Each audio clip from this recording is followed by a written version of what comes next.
Boris Johnson left in disgrace, and the Conservative Party elected in his place Liz Truss, and in so doing seemed to make a transition from a party which was victim to the cult of personality to a party that was now victim to the cult of no personality whatsoever.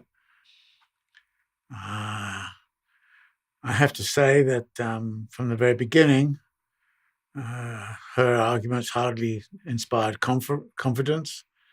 They were based very much upon a rerun of sort of Thatcherite ideas about cutting taxes and getting rid of all forms of regulation and, putting money to where money already was.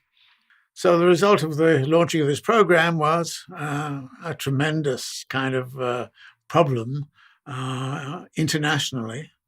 The pound, the currency, crashed because nobody had much faith in it. Bond rates rose because clearly the British were going to have to issue a lot of debt, and the debt was going to be very costly debt because the interest rate was going to be very high.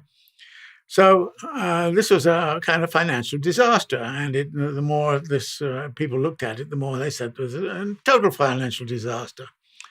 And after all these reassurances that somehow or other everything would be okay, they were going to stick to it, and so on, the markets basically acted in such a way that in order to save the British economy from totally crashing, they had to reverse all of the tax cuts. I'm going to make the argument that this process of the disciplining of politics via financial markets, this disciplining has become stronger and stronger and stronger over time, to the point where, in a sense, I think we're moving into a world where democracy and sovereignty, which are a couple of the values that have pushed what you might call Western democracies, at least, to do the sorts of things they've done, that the sovereignty and democracy are in effect being eroded very much by the prominence of bond markets and bond market decisions in a sense, passing judgment upon political proposals. So if you come up with a bunch of political proposals which the bond markets don't like, then you're going to be in real trouble.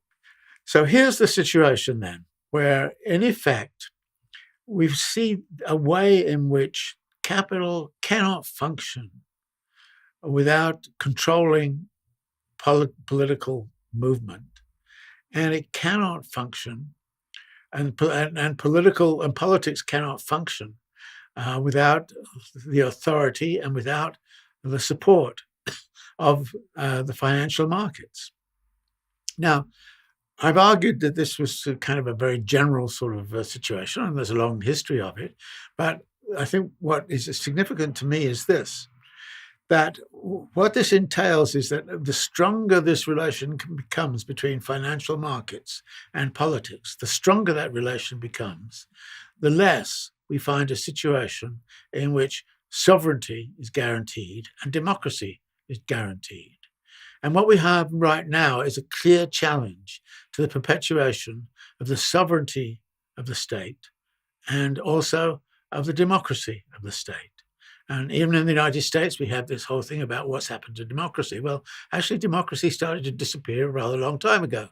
That moment when Rubin told Clinton what he could or could not do, for example, was a moment when democracy goes out the window because, Clinton has been democratically elected to do X, and he comes in and he's forced to do Y.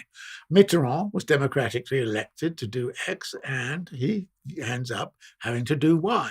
So democracy is a bit of a farce, and everybody realizes that. So in the end, people start to realize that democracy is contingent very much on what it is that the financial markets will bear. Increasingly, politics, and as we just seen in Britain and we saw in France and we're seeing throughout Europe and we've been seeing in this country as well, the politics in general is subservient to financial interests and is under the thumb of financial interests, while financial interests are engaging in practices which have to be bailed out by the state. So it's not as if financial interests simply govern the state. The state governs financial interests. That's what I mean by saying it's a kind of a metabolic relation which exists between state and capital. And that metabolic relation between state and capital is not open to democracy in any real meaning of the term. And it's not even open to sovereignty in the classical sense laid down in the Westphalian agreements. In other words, we're moving into a different world in which this fusion of state and capital is becoming closer and closer.